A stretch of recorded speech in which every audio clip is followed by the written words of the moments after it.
Oh my God, they is burning up books. I think I would cry. Like, I would cry. Like, I already be sad if I see a book on the street and it's all wet. So I know what I would do if I seen a book on fire. So the starting of this book is starting off very well, and we're going to proceed because, like, from what I'm understanding is that, and if you haven't read this book, don't listen to this. But usually people that do well in their jobs is people that have a passion, a true passion for the job. So someone that loses their parents to a fire and then go into the field of fires, or someone that loses a family member to a sickness, they go into the field of being a doctor, a physician, um, and so forth.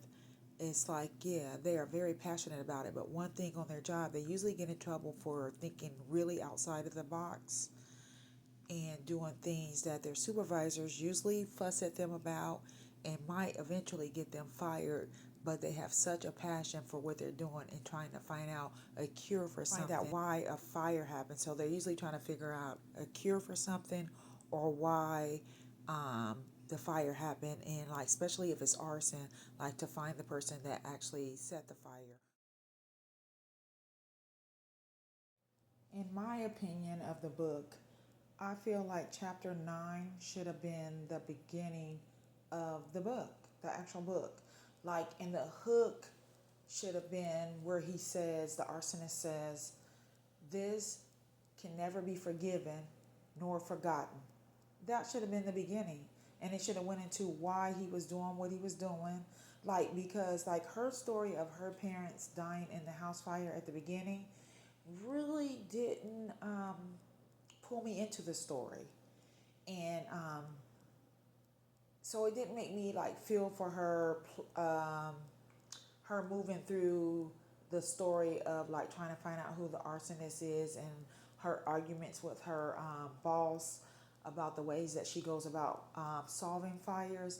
Like, it didn't make me like have this emotional connection with her. Like, I did not get an emotional connection to this book until chapter 9.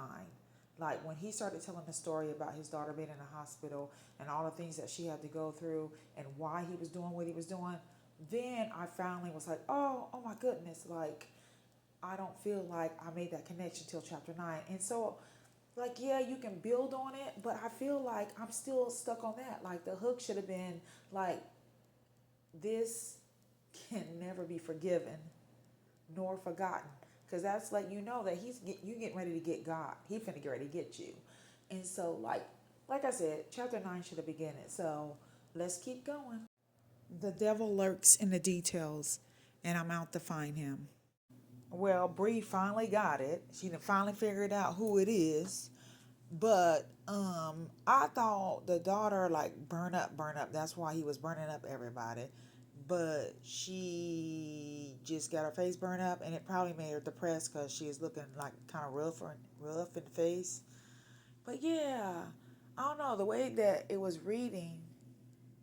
Um, I thought she like succumbed to her, like, the burns, but it wasn't the burns. Okay, so after they catch him, Bree goes back to talk to Leo. And he's like, I remember when you first walked into my classroom or whatever, yada, yada, yada. So, this is just my opinion. It's like I'm listening to them have this conversation, and it's like, this is just how I feel. I feel like, you know how you're talking to somebody that is, where you're listening to somebody that's trying to apologize to you, like, or even like a narcissist is trying to apologize to you, but it's like not sincere, like you don't feel the emotion of it. It's like they're saying all the right words, like she wrote all the right words, but it's not conveying the feelings behind the words, if that makes sense. It's like this book has some very good points, but like it drags on at the beginning. And like I said, I like where you start hearing the arsonist story. Like, and even when they're chasing him down, that part is kind of good. But it's like there is no emotions, like you don't feel the story. And it's like she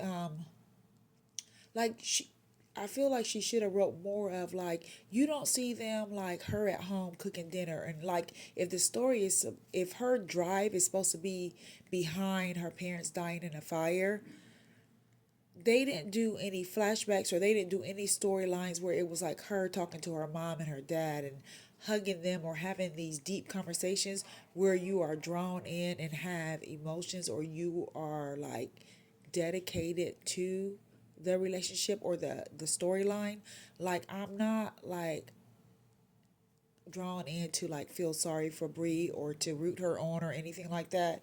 It's like she should have did some like flashes, like maybe, like I said, at home, and cooking dinner, and maybe dropping a few tears about her parents, or having a memory and going back to fishing with her dad, or going shopping with her mom, something where it made you like have this deep connection to her. Like, I had more of a connection with the arsonist than I did with Bree. So is the story really about Bree, or is it about the arsonist? Like, but this is just my opinion.